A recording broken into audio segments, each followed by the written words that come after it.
Welcome to Don't Box Me In, the show that features conversations with people from all walks of life, talking about their extraordinary experiences and inspirational messages. Now, here's your host, Lana Reid.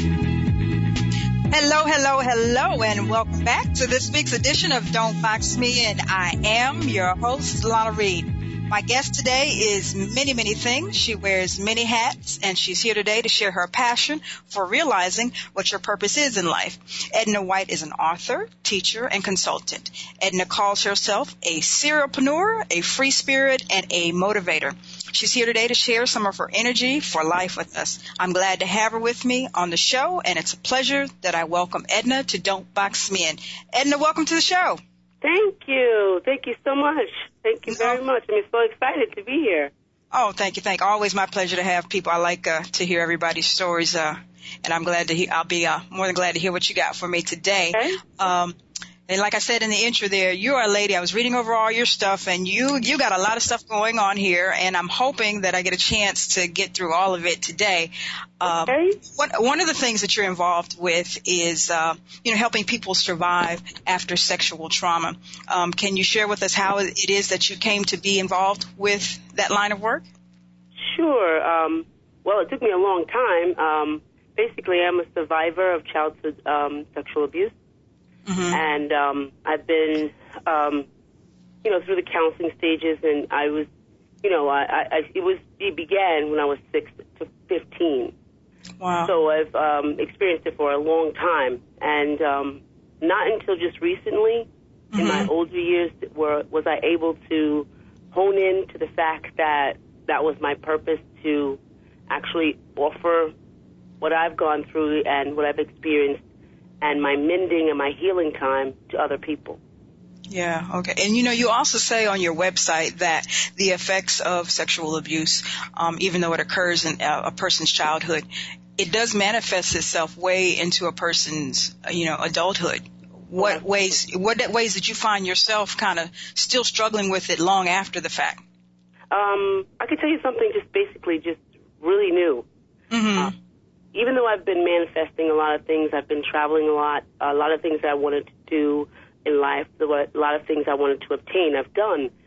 But I've always had an issue with financial. Always, not that I didn't have it, it's just I never had it in my hands. Okay. And I often, wondered, why is this like that, And why do I always have to ask? And it comes, but it should be more fluid. Gotcha. So one day, it was 2 Sundays ago, and I was sitting and I was meditating after I had completed my yoga session. I was sitting meditating, and I just asked myself that question: why is it that I struggle with finances? Mm-hmm. And it came to me so very clearly that in my childhood, I saw that when my stepdad gave my mom money, she mismanaged it. Mm-hmm. And in my younger time, I said I would never do that. Mm-hmm. So we lived in a beautiful home, sometimes without heat, sometimes without hot water, sometimes without water, all because my mom mismanaged money. And I said I never would do that ever. And that is why money I don't even like at that point, I didn't even like holding on to money. Mm. And due to the fact that I was, my abuser always gave me money to hush money. Gotcha. I would wash the money and put it under my mattress. I never held on to it, never touched it, never anything.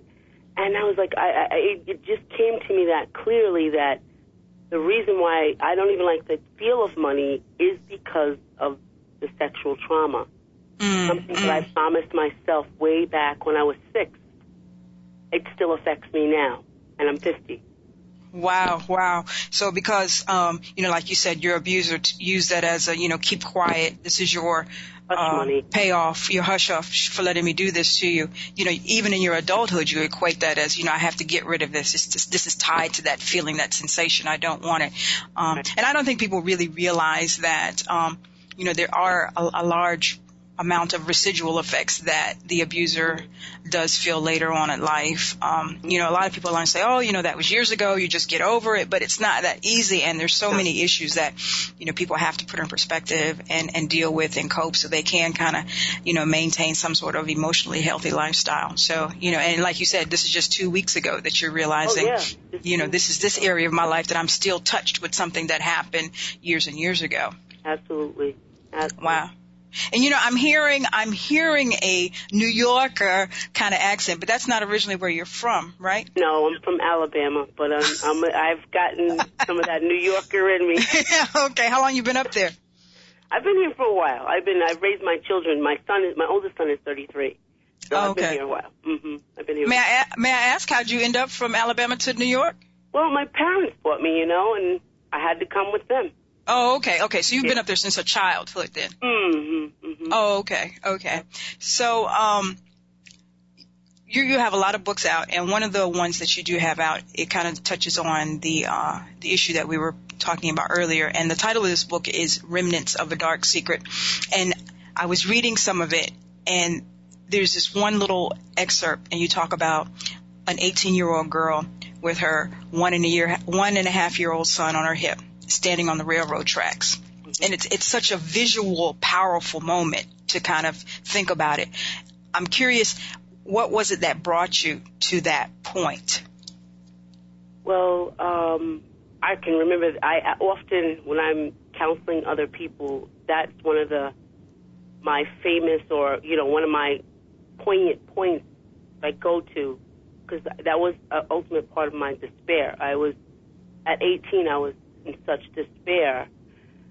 I had just lost my brother, who was my protector, and I was going through that at the same time, and I was still living, because I was 18, and I was living with my abuser. Because, my parent felt that should be hushed, and it's done with, and it's over with, but really it wasn't. It had continued. So I think the living with that made it even more hurtful and harmful and painful. So at that point in my life, I didn't know what else to do. I had my hands were up at that point. They were just totally up. I had had a child early when I wasn't supposed to, but I was still going to school. I was basically doing everything that I was supposed to do, but there was so many mess ups, and that was my pinnacle. I was like, it was it for me. I was up there, and I don't know what to do. I really, really don't know what to do. And I can remember I was coming home from my friend's house, because I spent the night there, and me and my son were coming home, and it all just fell down on me like rain. It's like a cloud was over me and rain, and I couldn't even bear it. I was slumped over. I could just remember myself holding my son, slumped over, and I walked past my house. I couldn't even go in, and I just walked past, and I just kept walking, and at the end of my walking, there is a train track, and I just sat there, and I said, I don't know what else to do, and I was at that such a point, because I was willing to take my child with me. I was willing to take him with me. But as I sat there, and I literally cried for hours, and it was just terrible. But he was sitting on me just playing like there was nothing going on. And I was in the middle of the track. I could just remember just sitting there. I'm waiting for the train, waiting for it. I have my legs in Indian style. He's in the middle of my lap. I'm waiting for the train. And the train never came. Awesome. Something was better for you. Something better. That was something better. I mean, God really wanted me to get it together. Even though it was going to take a while to get it together, He wanted me to get it together. And I just got up. I said, myself said, I can't even kill myself right. Say, I can't even do this. I can't even do that right. And I remember getting up, and I think the next day I was taking my son to go see Spider-Man, and I was still in that same state, and crying, and I was on the bus, and tears were just coming down my eyes, and he was still sitting next to me, and I remember this lady just came up and touched my shoulder, and I remember feeling the virtue just going out of me. And I looked up at her, and she was a white woman, and she said, "You may need this." And she just dropped the card in my lap. I never looked at it or anything. My son was playing with it, never looked at it or anything. I just got up and I got off the bus to where I was supposed to go. And later on, my son's was still playing with the card, so I grab it from him. And as I look at it, it's a psychologist. That was just too amazing. I'm telling you, God, I tell you this, God just like orchestrated the whole thing. And from then, I started going to see her, and she actually happened to be someone who was worked with abused women. And from there on, I went to other various counselors and who specialized in certain areas. But that was like one of my most awakening points. God really just worked things out for me as far as the psychological part of it, because I wasn't going anywhere. I was stuck. Okay. Well, let me speak for the rest of everybody. We're so very glad the train did not come that day. And you mentioned in your story, I just want to make sure I'm clear on the facts here. You were still living at home with the abuser, and you said your brother had passed away, I'm thinking, at that particular time. So was your mother there? Was she aware of what was going on and not addressing the issue or something? Okay, when I first addressed, when I was 6, and I had told her about it, she kind of like separated us and kind of said, back in those days, I can handle this. You stay over there. You go stay over there. So she kind of placed me with my aunt for a while.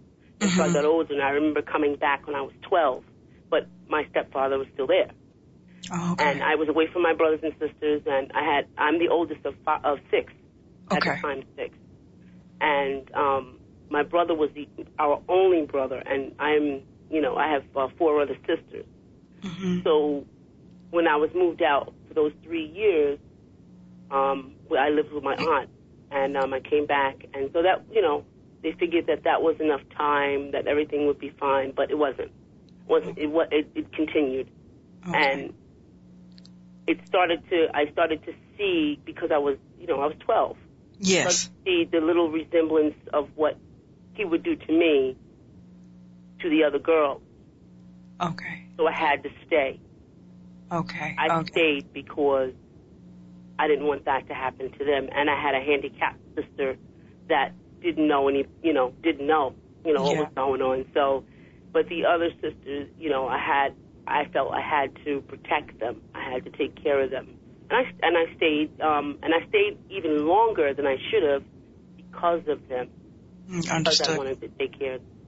Understood. So when you were 18 and you ran into the therapist, did you stay in the house much longer after that? No, right after that, I ended up getting on a Section 8, and Gotcha. I got on the list, and I moved out.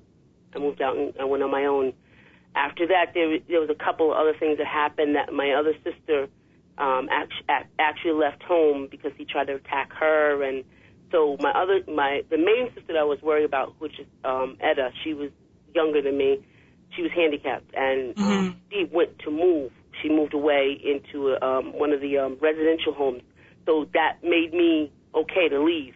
Yeah, okay. Everyone wasn't inside. He didn't abuse his daughters. He had 2 daughters. He didn't abuse them. He just abused the stepdaughters. The stepdaughters. Okay. Wow. Powerful story. Powerful story. And we're going to take a quick commercial break. Stay with me. We'll be right back right after this.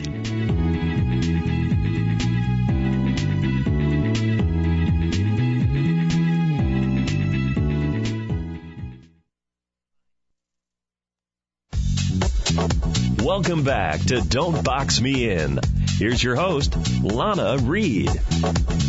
Hello. Welcome back. Today I am with the serialpreneur, the free spirit, the motivator, Miss Edna White. And before the break, we were talking about her childhood and her experiences with her own sexual abuse by her stepfather.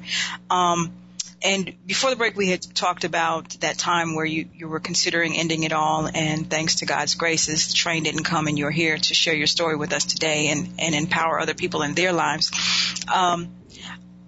Before we move on to the next thing, I want to ask you, living through everything that you've lived through, and especially today's world, we have this major issue of blending families. It seems like everybody's trying to combine, mine with yours.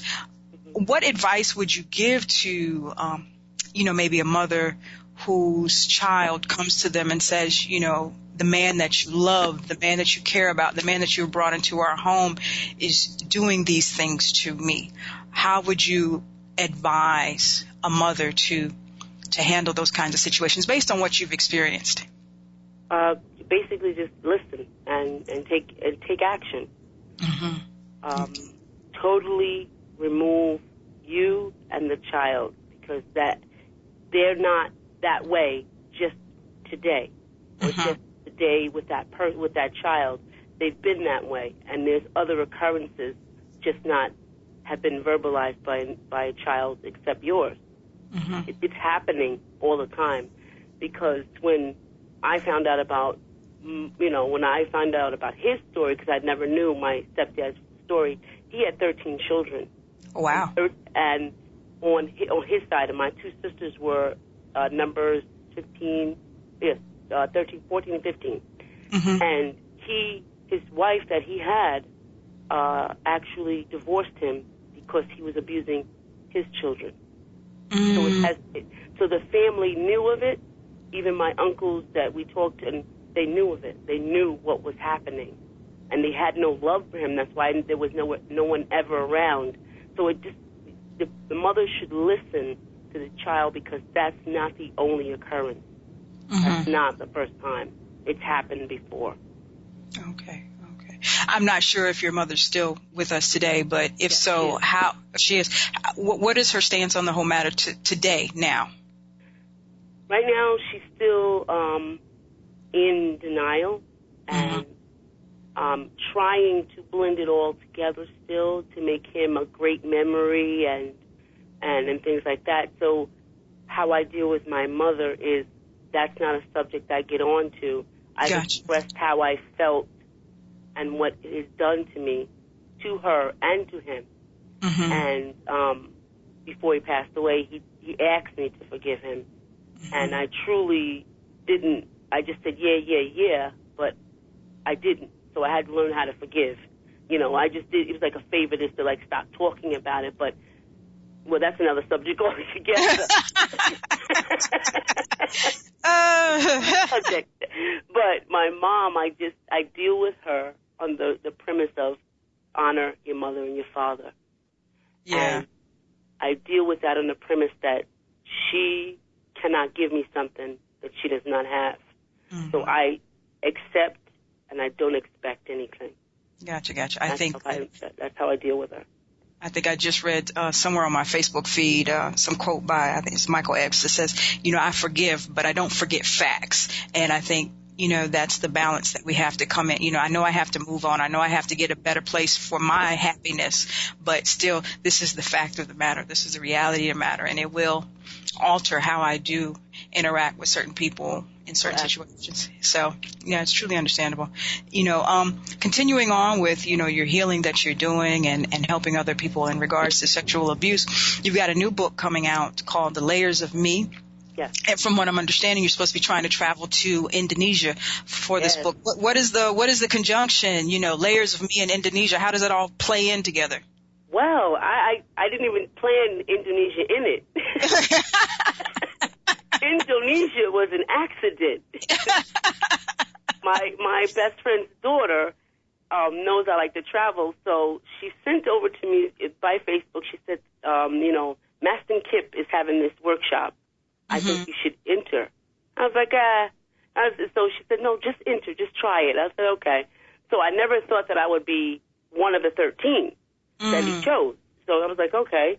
And it's truly an honor, because I don't know if you know that I might be getting the title wrong, but Eat, Love, and Pray, or Pray, Love, and Eat. That one. Book, I love that book to death. That is where I always wanted to go. Mm-hmm. So I never thought about it until she said this to me. But the Layers of Me is going to be basically I'm going to be taking parts of me and explaining abuse, sexual trauma affects each part of you, and how you react and how you respond to anything on the outside. Okay. So what's going to be happening when you go to Indonesia as far as writing this book? Basically, a lot of workshop. They're going to help me put it out in 28 days. And I'm believing that. 28 days. Okay. 28 days. Intense work with one-on-one with best-selling writers, one-on-one. And then we'll have a group sessions for 28 days, 5 days a week. So if that doesn't help me put it out. I'm expecting a bestseller. That's what I'm expecting. I really, really am. I'm expecting a bestseller. That sounds really cool. So it's you and 12 other authors, and you'll be, locked up in a space and somebody kind of pushing you along, helping you get your books together. Yes, meditation, yoga, prayers, quiet, total concentration, just intense, trying to form the book from the inside out. Gotcha. And people can help you get to Indonesia, if I do understand correctly. You have a GoFundMe? Yes, I do. Can you, because I didn't write it down. Can you give me the website or the link? Do you have it? It's GoFundMe.com, Miss Edna. Okay. And when is this trip supposed to be? Fall of next year. Okay. All right. So we got to get it all together before fall, because we want this 28 days of self-improvement and bestsellers coming out. Okay. Bestsellers pouring out. I ain't mad at you. So traveling, seems to be your thing, and it's kind of part of your writing career, because I read that your first book came to be from a result of a trip to China. Yes. How did it end up teaching English in China? Girl, I don't even know. For 13 years, I've been a realtor. That was my profession. I raised my children on the income of a realtor, and at that point in my life, my son was 22. His 22nd birthday came, and I said, well, he's all grown up. He's got his own apartment. He's my baby, so he's out of here. So I said, okay, what am I going to do now, God? What is it that you want me to do? So once again, my best friend's daughter had just went to China 2 years prior, just because she's an English teacher, and she needed the experience. So she went for 1 month. So she says, why don't you try to put your resume on this site for ESL teachers, and see if someone picks you up. I said, okay. I did that. I think I had 27 offers. I had to skim them down, and I finally took this place in Jinan because it was so traditional. It had culture, and it wasn't kind of streamlined, some of like Shanghai or Beijing. So I went there for 1 year. 1 year. I went by myself. I got on the plane. Nobody thought I was going. Like, I had packed my bags, and my whole family standing there like, she's not going. She's not. I mean, literally, if you could have saw this, you'd be like, what kind of... I'm dragging a bag out. My daughter comes to get me. She's the only one that believes me because she knows I'm going to get up and I'm going to go. So my son's still walking around like, Ma, you're going to make some chicken, that kind of thing. No way. Yeah, so nothing's going on. My sister's here. So all of a sudden my daughter pulls up. I'm pulling the bags out. My neighbor sees, you're really leaving? So everyone's in the front yard. The neighbors come over. My kids are there. Everybody starts bawling. I'm like, it's kind of late for you guys to cry today. I got to be at the airport. I've been telling you guys this for how long now? Yes.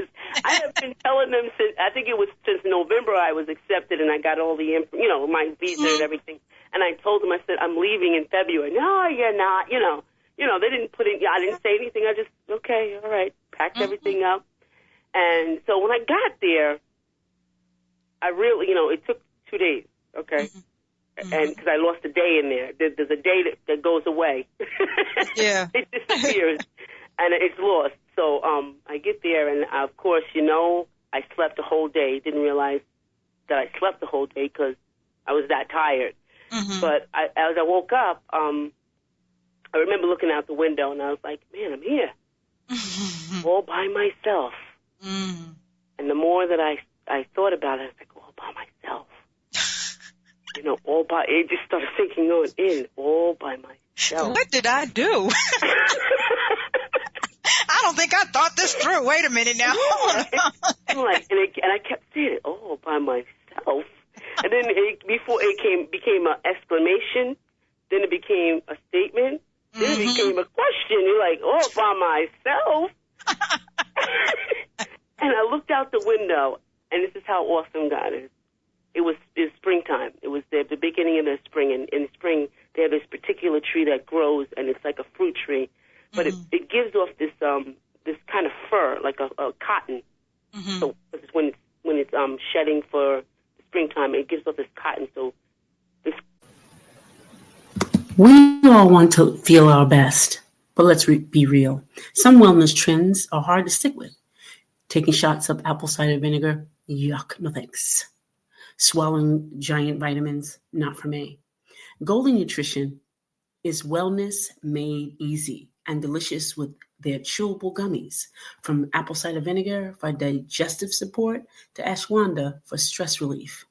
Goldie's gummies fit effortlessly into your routine. They're made with high quality ingredients. They taste amazing and are packed with essential B vitamins to help you feel your best every day. So head on over to Goldie now and get America's #1 ashwagandha and apple cider vinegar gummies at an exclusive 42% off. Give them a try, risk-free, and they're backed by our money guarantee, because wellness should be simple, effective, and delicious. Don't wait. Visit Goli.com, GOLI.com.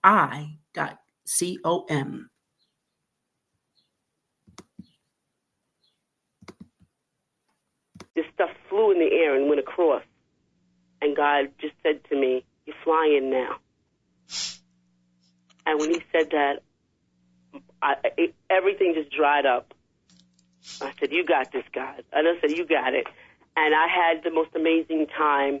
The school that I worked for was truly a blessing in my life, because they don't too much like to have black teachers. And they say black, not meaning American black, but African black. So it's kind of, they even know the distinction, but because of God and I think his divine, guidance for me, he knew exactly where I needed to be. And I was blessed with this school. I had no problems. I had a free apartment.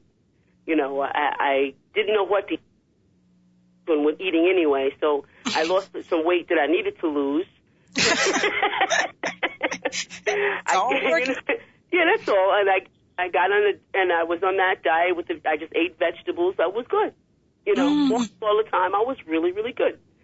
So the school was fairly new. It's been around. It's from Texas. And it's been, I think it's 20 years old. But the school where I was assigned, they just opened it up. So they were looking for writers. So it just so happened, I was like, oh, I'm a writer. But I didn't have the unction to do anything just then. I was like, yeah, I'm a writer, yeah. But, I was having too much fun with the kids and, in the city. And I wrote the book at the end of my term. I wrote the book. Now, I taught adults and children. So we had finished. I actually put everything together with the help of the children. They actually wrote, put some of the writing in, and I had one of my students write it in Pinyin for me. So it has both languages, English and Pinyin. So it's Mandarin, written out. And we put everything together, and has to do with basically where I was. All the pictures are part of the province I was in. So I was like, I don't know how to get this book back. I completely done. It was complete, everything. So I was like, I don't know how to get this book back to Jinan. I call up, I think the professor that I was teaching English to. He said, sure, no problem.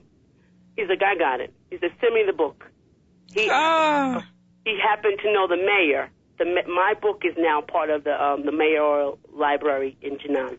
Cool stuff. Cool stuff. Yes, wow. You know, holding that thought, Miss Edna, we're going to take a quick commercial break, and we're going to talk some more about this book when we come right back.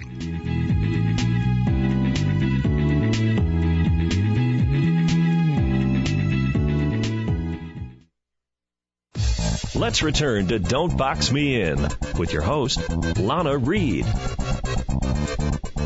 Welcome back. Welcome back. Today I am with Miss Edna White. She's the author of the children's book, Friends Learn. And before the last commercial break, we were talking about her trip to China and how the book came to be. And you were saying that your book got into the hands of the mayor. And I think I had to cut you off rudely, and I apologize for that. Okay. Got to pay some bills. Got to pay some bills every now and then. But I know that's right. There's nothing wrong with paying a little bill. Ain't nothing wrong with it. So I want to pick up though. So the book got in the hands of the mayor, and you from there. From there, he actually it's part of their library right now, and it's also part of Aston English School's library.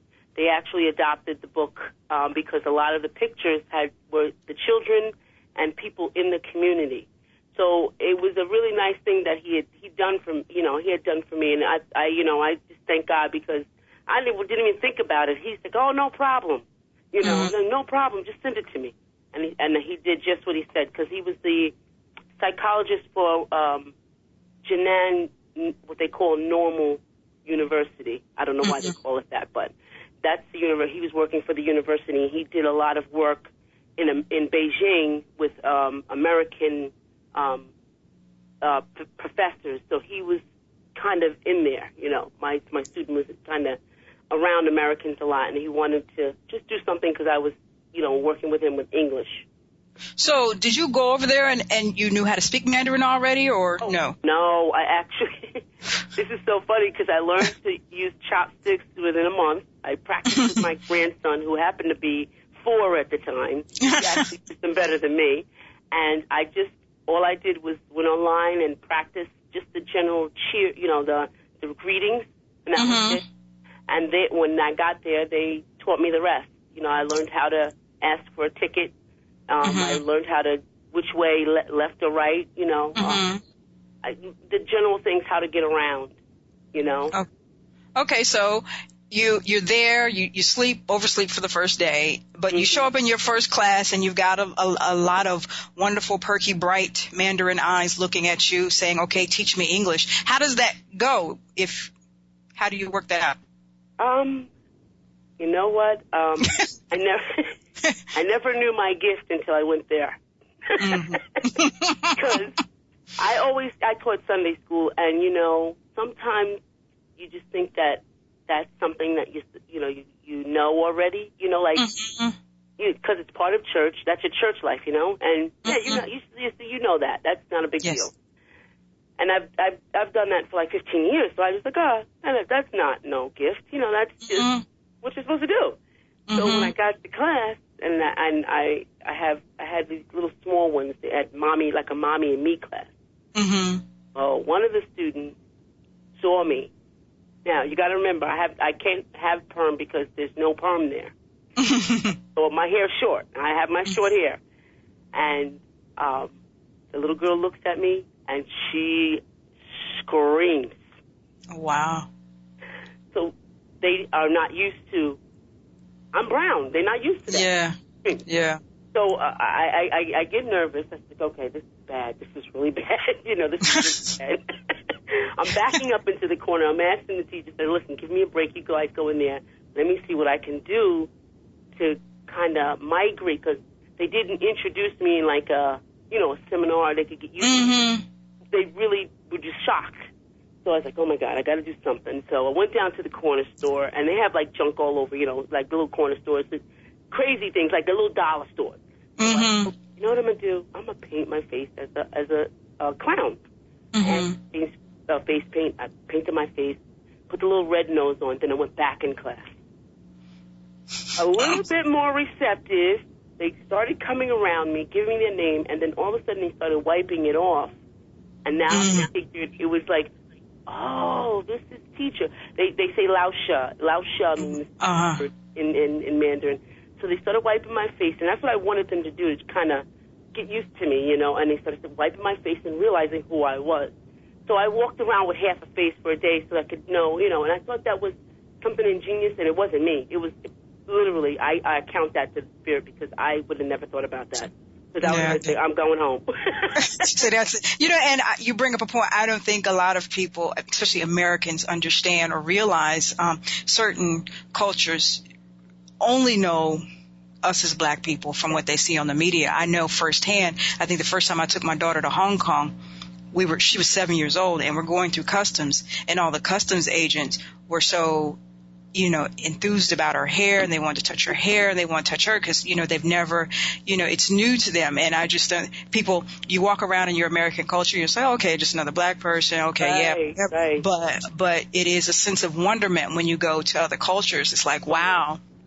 Yeah. You know, this is really new to us. So I think it's interesting what you went through. I remember those days fondly. I'm right. So I spent some time in Okinawa, and then, like I said, with my daughter, I kind of try to make her work travel. So it's interesting to see the reactions to us. The second class I went into, which I tell everybody, we're playing an American game called Ring Around the Rosies. They don't know that, so I'm teaching them that. And we're going around. This kid comes and grabs me, and she licks me. So I have a Chinese teacher in there, and I was like, what is she saying? Because I didn't know what she was saying. So, she doesn't taste like chocolate. Yeah. It's she licked me, and I'm like, why is she licking me? In Mandarin, she doesn't taste like chocolate. And I cracked up. I thought it was so cute. But you see the things that they believe, you know, they don't know. They don't know. They absolutely have no idea. No idea, no exposure. Like I said, most of the perception they have of us, or, you know, is through the media. So it's just, you know, what somebody tells them. So it's just really funny when you have the actual face-to-face encounters. You walk away with a lot of humorous stories, like, you know, she doesn't taste like chocolate. Too cute. Too cute. Yes. So your faith is very evident in all of the books you write, and the second book that you've written what are there? There's 6 out now? Yes, 6. 6 out. Okay, the second book you've written is called The Keys to the Kingdom. Give me a little rundown about that one. What will the reader, take away from that book? Well, that book is intense. I want to tell you that the reason why that was written is because my background is I've been in church since I was 18. And at that time, I was going through, is this what it is? Is this, isn't it? You know, I was going back and forth and figuring out. It wasn't against anybody. It was just that my spirit was ready to fly. You know, and that book was written out of that flying time, because now I saw things differently. Okay. I saw things in the third eye as opposed out of another eye, out of my own eyes. I saw it out of the third eye. So I say that because a lot of it hinges, the keys to life basically hinges on forgiveness, which I told you that was another story. Yeah. And forgiveness has so many components that I've learned for myself that if you we say that we can forgive and never forget, but God helped me forget a lot of things because those things were stopping me from excelling, because I would always go back to it. Okay. So that's why I say forgiveness. I said, I asked him, I said, I really want to know what forgiveness is. I really want to know, because I was forgiving back in the day just because that was a Christian thing to do. Had no idea what it meant. But you still, when you saw the person, those same feelings came right up. Yeah. Right up. So you haven't done any healing at all? No. Yeah. Forgiveness takes a toll. What I talk about in the keys, it takes a toll. Forgiveness and love takes a toll on the body. it ultimately will affect your body in many ways. Gotcha. Yeah, and I think people really need to understand how all of that ties in together. Your body is such a key element to how emotionally healthy you are. And it all plays in together, and you have to get everything in unison. Like you said, you're doing the yoga, and then you have to get your mind right. You have to eat. Everything all plays in together. For a healthy lifestyle. It does. It really does. And don't get me wrong, it wasn't purposeful. Mm-hmm. Yeah. We don't intend to beat ourselves up, right? Yeah, it was purposeful to get right, to get it together. I didn't. Oh, okay. I see what you're saying. Okay. I wasn't purposely trying to change my diet. None of that. Yeah. It was like I thought I was okay. I was regular size. I wasn't overeating it. I could eat what I want. I didn't thought of any of that crazy stuff. It was when I started getting sick, and I was like, what? And it's not like me to sleep. I never sleep in the day, never take a nap. And I said, something's wrong with me. Something's wrong with me that I'm sleeping like this. Went to the doctors, explained all the whole situation, what I was eating and what I was not eating. And she says to me, you're getting what they call a wheat belly. And the wheat, and she explained to me, and I remember distinctly reading that, but I chucked it to the side. I distinctly remember reading that book, and I chucked it to the side. I don't want to hear none of this. Because that meant that a whole lot had to change. That's right. And so she said to me, you cannot have anything with wheat or flour. I'm sorry. So I said, do you understand that I'm like a black Italian? There you go.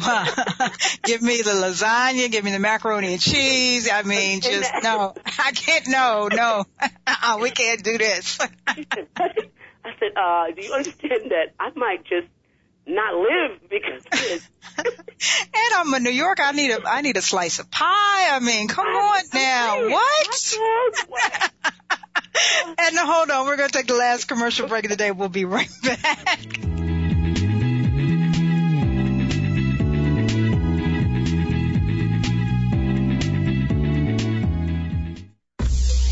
Welcome back to Don't Box Me In. Here's your host, Lana Reid. Welcome back. Today I'm having a lot of fun hanging out with Miss Edna White. She's the author of books such as Friends Learn, Diary of a Backseat Driver, and Room to Grow. Miss Edna, you call yourself multi-hyphenated. What exactly is that? Multi-hyphenated means I don't know what's going on, but I'm going to go along for the ride. Wherever he directs my steps, I'm going, right? Correct, yes. I'm mad at you. Now, I read on I think it was one of your blog entries, you have a quote, and it says, being broken can be the darkest place, yet being there, you can be the light that guides the way. So I think you're kind of indicating that being broken is actually a good thing. How is it that being broken actually ends up to be in a person's benefit? Okay. Now, see, this is what I call a multi-hyphenated. Years ago, in 2006, I was coming home from church, and I know you probably heard, about, shut-ins and service. Yeah. So I was coming home from one of those. This is before I was questioning God. He wanted me to leave, and I was like, no, I don't know anything else. I was a little scared. So I was driving home from one of those shut-in services, and on my way through was a little bit it was in December, so it was a little foggy, not really a general time, weather climate. It was foggy. It was literally foggy. So I was coming home driving. I actually hit one deer that I didn't see and swerved from the other, hit another car, and slammed into a pole. Was actually lodged in the car. The engine of my car came and crushed my whole right side. And I was, and this was the most awakening time ever in my life. I remember looking over at, I was bleeding. I could feel the blood just gushing from my head, my face. I remember all of it, and I remember each break because I could feel it. And I just, I couldn't even scream. I couldn't do anything. The last breath I remember is, God help me. And I remember looking over and I saw a white man looking in the window, and he says, you're going to be all right. And on that side, the passenger side where the engine came in, my Bible was on the seat, but the seat had been pushed up. And the Bible rose up where I always clipped my phone just in case something did happen. And the man picked the phone up, and he didn't know who to call, and he dialed the last number, which is my mother's number. He was a volunteer fireman, and he was getting ready to move. He was packing his things in the truck, getting ready to move down south. I happened to have the car accident on the very day. And I say that being broken can change your very life. Because at that moment, I knew that God wasn't this thing that was outside and everything outside of me. He was in me. Totally in me. Both of my lungs collapsed. I had 2 broken hips.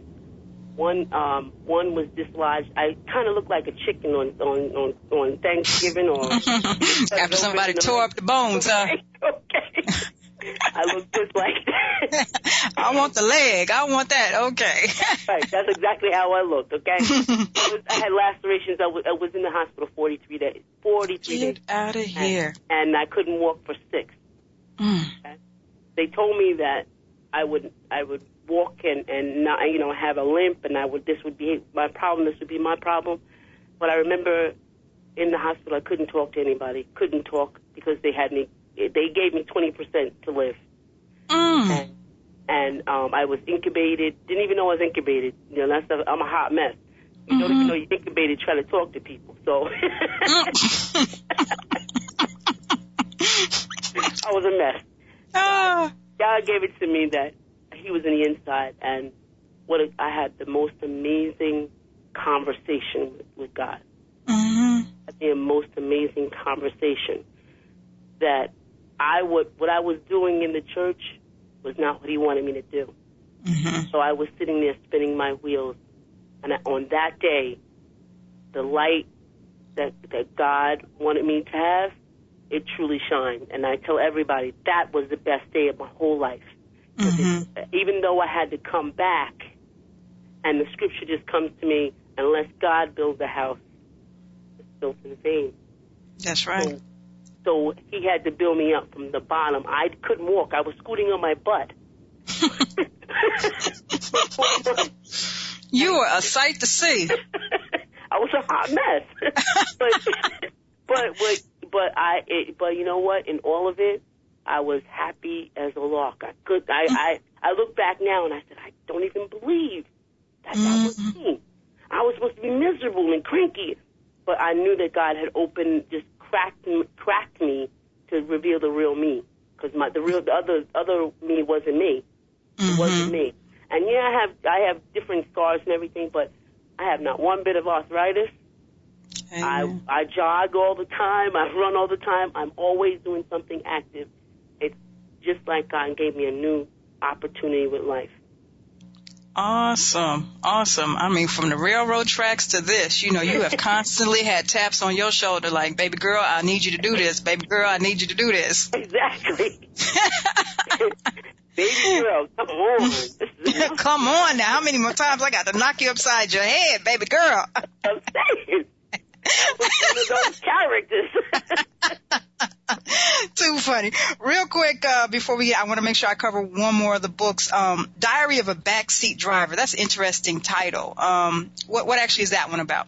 That's actually about all the sermons that I've ever heard. Okay. I was the assistant pastor to a church that was affiliated with most of the churches in Long Island. So Okay. all the churches, all the sermons that I thought was pertinent, but I gave it a little spin. I gave it a little comedic spin. Okay. But, so it's all it has is just the basic, their part, what they thought, and now I'm telling you what I feel. What you took away from it. Okay. Away from it. So that's basically it. Just because I was, I couldn't ever, because being a woman in certain organizations, you are always going to be in the back seat. Mm-hmm. I'm the one that gets the real crux of the real matter. Because I'm in the back seat. And I hear what's going on at all times. Gotcha. You hear all the conversation in the back seat. It's like the ping pong table, like, yeah, okay, she said, oh, wow, he said, just back and forth, like, wow, okay. What? Are you still active in the church now, or your ministry is kind of like outside doing other things? It's in the field. It's basically in the field. I've actually taken it to another, to a better level where I'm personable and I'm practical with the people that I minister to. I don't even speak on the God level unless they bring it up. Gotcha. But I'm more or less ministering to them and their situation. Okay. I basically deal with a lot of women who are going through PTSD after the sexual trauma, and I minister them because it's a black hole. They're in a black hole. They're in they don't know what to do with themselves because their emotions are all over the place because they don't know how to calm them down and get where they need to go. So I'm basically ministering to them on their level where they are and building them up from that point. Gotcha. And I mean, that's so important because I don't think people understand that hurt people. So unless, these women have repaired or dealt with what they've gone through, they're going to continue in some sort of ways. It's going to come out and manifest itself in areas of their life. Like you were at a point, your lowest point, you were willing to take the life not only of yourself but your child. Right. So unless we heal and we get whole in some sort of way, we're putting ourselves in the position of danger, the loved ones around us. Real quickly before we go, where do people pick up a copy of your books? They can find them on Amazon, and I am currently going to be in about March. I'll be in Barnes & Noble, which I will be going on a road trip in 10 cities with Barnes & Noble book signing. You go, Miss Edna. You go, Miss Edna. You do your thing. Well, that is all for this week's show. My guest today has been Miss Edna White. Please visit her website, missedna.cf. Is that right, Edna? Yes. Oh, okay. All right. missedna.cf. Okay, I think maybe I'm losing her. Thank you so much for hanging out with me today. Thank you for having me. You're terrific. You're really good. Oh, no, that's all you, girl. All you. That's all for this week's show. I'll be back next week at the same time. Until then, remember when it comes to your dreams, the words can't and won't should never slow you down. There is always space to change and to grow. Don't be boxed in. Live your very best life. I am your host, Lana Reid, and I will see you all next week.